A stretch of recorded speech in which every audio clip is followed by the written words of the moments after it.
ترجمان القرآن کے گزشتہ سے پیوستہ پرچے میں ایک سائل کا سوال شائع ہوا ہے کہ نبی علیہ الصلوۃ والسلام کو کسی منظم اسٹیٹ کا سامنا نہیں کرنا پڑا،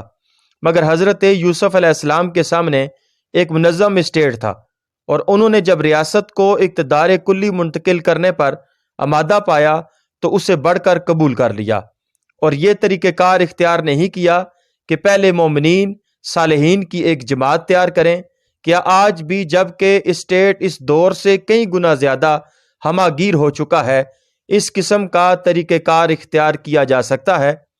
اس سوال کے جواب میں آپ نے جو کچھ لکھا ہے اس سے مجھے پورا اطمینان نہیں ہوا۔ مجھے یہ دریافت کرنا ہے کہ ہم کو حضرت یوسف علیہ السلام کا اتباع کرنا ہی کیوں چاہیے؟ ہمارے لیے تو صرف نبی علیہ الصلوۃ والسلام کا اسوہ واجب الاتباع ہے۔ آپ نے اہل مکہ کی بادشاہت کی پیشکش کو رد کر کے اپنے ہی خطوط پر جداگانہ ریاست کی تعمیر و تشکیل کا کام جاری رکھنے کا فیصلہ کیا تھا، اور ہمارے لیے بھی طریقہ کار اب یہی ہے۔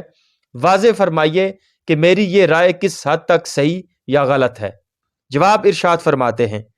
ہمارے لیے سارے انبیاء علیہ السلام واجب الاتباع ہیں۔ خود نبی علیہ الصلوۃ والسلام کو بھی یہی ہدایت تھی کہ اسی طریق پر چلیں جو تمام انبیاء کا طریق تھا۔ جب قرآن کے ذریعے سے ہمیں معلوم ہو جائے کہ کسی معاملے میں کسی نبی نے کوئی خاص طرز عمل اختیار کیا تھا اور قرآن نے اس طریقہ کار کو منسوخ بھی نہ قرار دیا ہو، تو وہ ایسا ہی دینی طریقہ کار ہے جیسے کہ وہ نبی علیہ الصلوۃ والسلام سے مسنون ہو۔ نبی کریم صلی اللہ تعالی وسلم کو جو بادشاہی پیش کی گئی تھی وہ اس شرط کے ساتھ مشروط تھی کہ آپ اس دین کو اور اس تبلیغ کو چھوڑ دیں تو ہم سب مل کر آپ کو اپنا بادشاہ بنا لیں گے۔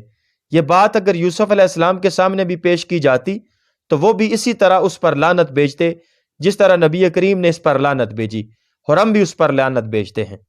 لیکن حضرت یوسف علیہ السلام کو جو اختیارات پیش کیے گئے تھے وہ غیر مشروط اور غیر محدود تھے، اور ان کے قبول کر لینے سے حضرت یوسف علیہ السلام کو یہ اقتدار حاصل ہو رہا تھا کہ ملک کے نظام کو اس ڈنگ پر چلائیں جو دین حق کے مطابق ہو۔